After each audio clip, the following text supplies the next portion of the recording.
കൊല്ലത്ത് sitting എംപിയും sitting എംഎൽഎയും Lok Sabha സ്ഥാനാർത്ഥികൾ. UDF സ്ഥാനാർത്ഥി എൻ.കെ. പ്രേമചന്ദ്രനും എൽഡിഎഫ് സ്ഥാനാർത്ഥി എം. മുകേഷുമാണ് തെരഞ്ഞെടുപ്പ് കളത്തിൽ.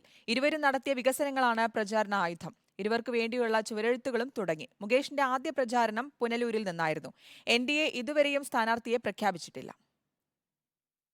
കൊല്ലം ലോക്സഭാ മണ്ഡലത്തിൽ എൽഡിഎഫിന്റെ സ്ഥാനാർത്ഥിയായി എം. മുകേഷിന്റെ പേര് പ്രഖ്യാപിച്ചതോടെ സിറ്റിംഗ് എംപിയും സിറ്റിംഗ് എംഎൽഎയും ആണ് കൊല്ലം മണ്ഡലത്തിൽ നേർക്കുനേർ വരുന്നത്. എൻ.കെ. പ്രേമചന്ദ്രൻ ഹാട്രിക് വിജയത്തിനായാണ് ഇറങ്ങുന്നത്. എം.എ. ബേബിയും കെ.എൻ. ബാലഗോപാലും പരാജയപ്പെട്ട മണ്ഡലം തിരിച്ചുപിടിക്കാനുള്ള ചുമതല ഇത്തവണ മുകേഷിനെ ഏൽപ്പിച്ചു.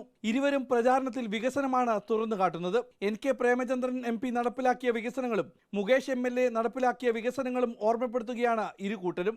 1700 കോടി രൂപയുടെ വികസനമാണ് കഴിഞ്ഞ കാലങ്ങളിൽ നടപ്പാക്കിയതെന്ന് മുകേഷ് പറഞ്ഞു. 100% വിജയത്തോടുകൂടിയാണ് പ്രചാരണത്തിനിറങ്ങുന്നത്. 7.5 കൊല്ലം കൊണ്ട് 1700 ചില്ലുവാനും കോടി രൂപയുടെ വികസനം.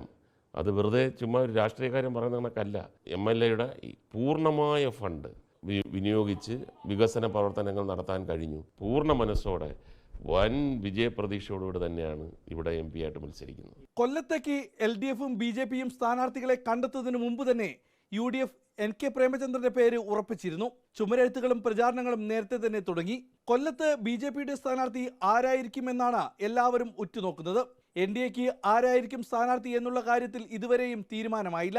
ബിജെപിക്ക് വോട്ട് വർദ്ധിപ്പിക്കുന്ന സ്ഥലം കൂടിയാണ് കൊല്ലം. 2009 തിരഞ്ഞെടുപ്പിൽ 33,078 വോട്ടും 2014 58,671 വോട്ടും 2019 1,33,039 വോട്ടും ബിജെപി നേടി. കുമ്മനം രാജശേഖരനാണ് ഇത്തവണ മത്സരിക്കുന്നതെങ്കിൽ വോട്ടിന്റെ എണ്ണം കൂടുമെന്നാണ് വിലയിരുത്തൽ. റിപ്പോർട്ടർ, കൊല്ലം.